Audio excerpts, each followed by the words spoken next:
Hi guys, welcome back to the channel. So today we're going to be reacting on road trips meet the Germans, guys. So guys, we're going to be meeting the Germans on this road trip. So come along with me. I'll see you guys in a bit. Moin! Moin! Hey! Moin! Moin! Moin! Moin! Moin! Welcome to the first leg of our Meet the Germans road trip. And as you might have guessed from those greetings right there, we're up north. According to the Happiness Atlas, this is where many of the happiest Germans live. That doesn't necessarily mean that you'll feel the happiness oozing out of them. The Northerners are known for their cool approach and for being people of few words. Moin doesn't actually mean morning. It's thought to come from the Low German for good, and it can be used I'm just for knowing that any actually. time of day. You might also hear moin moin, but in some areas that's thought to be over the top. For our jaunt around northern Germany, we'll be visiting the states of Mecklenburg-Vorpommern, Schleswig-Holstein and Niedersachsen, as well as two of Germany's three city-states, Hamburg and Bremen. Don't be deceived. While the weather kind of seems okay today, these guys are never far away. To describe the typical northern weather, let's use some local terminology. Schmuddelwetter, essentially dirty weather, or Schietwetter. Yes, that's weather that's, well, sheet. So we're talking cold, wet, and with a good dose of wind. And what does the north of Germany actually look like? Well, it's pretty flat and pretty green. There's more than 1,500 kilometers of coastline as well as many islands. More than half the land in the north is used for agriculture. There are various large companies based here, for example car and ship manufacturers, and tourism plays a big part in the coastal economy. The northeastern state of Mecklenburg-Vorpommern is the least densely populated state in Germany, with just 69 people per square kilometre. But what it lacks in people, it makes up for in lakes. In fact, it boasts Europe's largest landlocked lake district.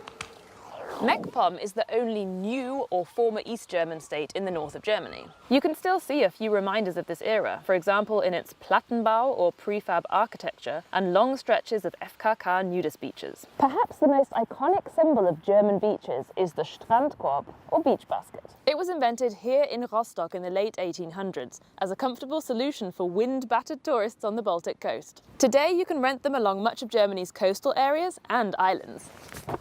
Talking of islands, I honestly had no idea that Germany had any islands until I moved here, which is pretty embarrassing considering it has more than 40 of them. You've got your more schickimicki Sylt, where you can do a bit of German celeb spotting. For the best chance of sun, head to Fehmarn or Rügen, or venture further out to the Helgoland archipelago.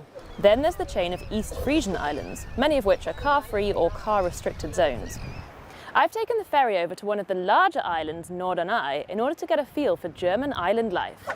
Ja, hier ist es ruhig. Ruhiger wie auf dem Festland. Definitiv entspannter. Man braucht kein Auto. Und ganz gesunde Luft, man schläft ja wie tot. Hier ist so ein bisschen heile Welt noch. Im Winter haben wir ein bisschen Ruhe, jetzt haben wir ein bisschen Trubel, ne? Da leben wir natürlich von. Hier hat man Ruhe, Sportbewegung, die Work-Life-Balance ist einfach fantastisch. This is also a really rich area for biodiversity. The Wattenmeer is the world's largest unbroken system of intertidal sand and mudflats, and a large part of it is found along Germany's North Sea coast. It's a vital site for migratory birds, and it's home to numerous plant species and animals like seals and harbour porpoises. One thing that connects all the northern states is language. Low German, known as Plattdeutsch or Niederdeutsch, is an officially recognised and protected regional language. It's descended from Old Saxon, and it has many different local dialects, such as Hamburger Platt and Mecklenburgisches Niederdeutsch. While High German has been encroaching steadily since the 1950s, Platt is still widely spoken among the older generation, and efforts have been made to preserve the language, for example with radio shows and lessons in schools. And some young people are also keen to keep their linguistic heritage alive.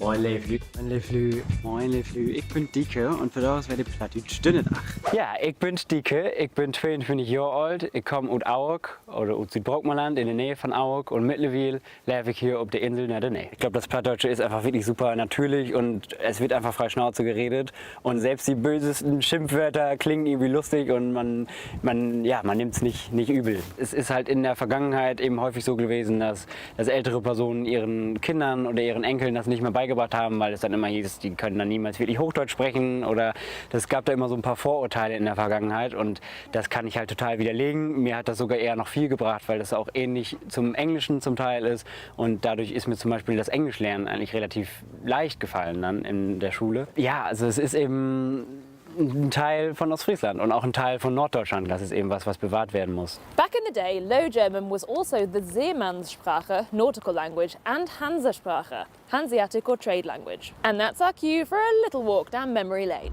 The Hanseatic League was an organisation of merchant guilds, ports and market towns that dominated trade in Northern Europe from the 13th to the 15th century. And it all began here in Northern Germany. Hanse was a medieval German word for guild or association, and the Hanseatic League was set up in order to protect mutual trading interests, from tax arrangements to defence against pirates. Lübeck in Schleswig-Holstein had easy access to both the North and Baltic Seas. It was the hub of the Hanseatic League and one of the most important trading posts in Northern Europe. Many northern cities like Lübeck, Wismar or Stralsund still wear their Hansestadt or Hanseatic City titles with pride. Have you ever wondered why cars registered in Hamburg have HH number plates? That stands for Hansestadt Hamburg. And here we are in Germany's second largest city. It boasts the third largest harbour in Europe, the largest warehouse district in the world, way more bridges than Venice, and more than 100 swans, a symbol of the city's historical sovereign status. This northern metropolis is also known for Its Reeperbahn red light district, its striking Elbphilharmonie concert hall, and fish, fish, fish. Hamburg is also the youngest German state, with an average age of just over 42.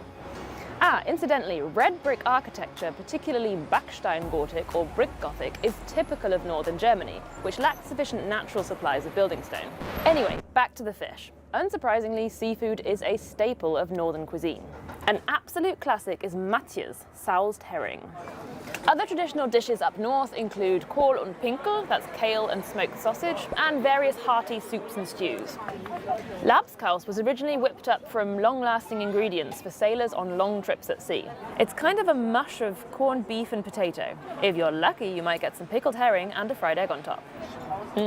Fancy something sweet? Allow me to introduce you to one of my all-time favourite German foods, which was invented right here in Hamburg. The Franzbrötchen. Think cinnamon swirl, but even better. And of course, we can't neglect the beer. Exactly which brand you drink depends largely on where you are. Here in Bremen, just as everywhere else, there's plenty of local pride involved. But here in the north, we're generally talking some kind of Pilsner. But there's another drink that I've had on my bucket list for ages, Ostfriesentee. Move over Turkey and Great Britain. Ostfriesland is apparently the tea drinking capital of the world. The East Frisians drink an average of 300 litres of tea a year. And there's a whole ritual involved. I've come to Leer, the birthplace of East Frisian tea, to get initiated in a traditional tea ceremony. Als erstes braucht man erstmal einen schönen Kluntje. Der kommt zuerst in die Tasse. Dann gießt man den Tee ein und das knistert jetzt ein bisschen. Der Tee ist schön dunkel und kräftig. Das ist ein kräftiger Assam-Tee.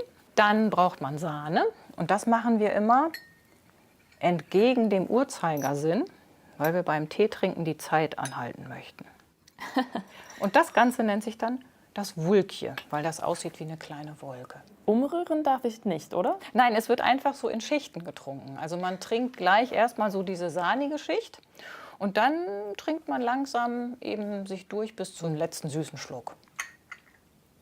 Die Menschen haben ja hier früher sehr viel auch draußen gearbeitet. Es war oft schlechtes Wetter, es war kalt, es war nass. Und da war so eine Teepause sehr willkommen, weil der Tee ist schön heiß. Außerdem wird bei der Zubereitung von Tee ja das Wasser abgekocht. Und das war sehr gut, weil das Wasser war oft sehr keimhaltig hier in Ostfriesland. Die Leute wurden krank, wenn die das Wasser so nicht abgekocht getrunken haben. Als Ostfriese wächst man da einfach rein und man weiß eigentlich gar nicht, wie man anders Tee trinken kann. Don't be surprised if your host tops you up immediately. Apparently it's commonplace to drink at least 3 cups. Then you show that you've had your fill by placing your teaspoon in your cup.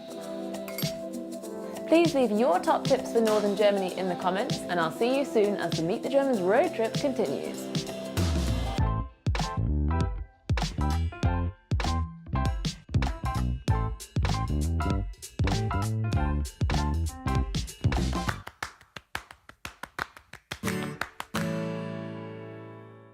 Alright guys, we've come to an end to this amazing road trip video. So guys, all I can say is that the Germans are actually cool. Like, I love their accent and everything about them. It's just so awesome. So guys, Leave a positive comment on the comment section. Let me know your thoughts about this German road trip. What you enjoyed about this video. Leave a positive comment in the comment section. So let's talk about the Germans, because why not? I actually feel like German is actually a cool place to stay, and the people are so nice and actually cool. Don't forget to share the video, most importantly, and don't forget to subscribe. See you guys in the next video. Peace.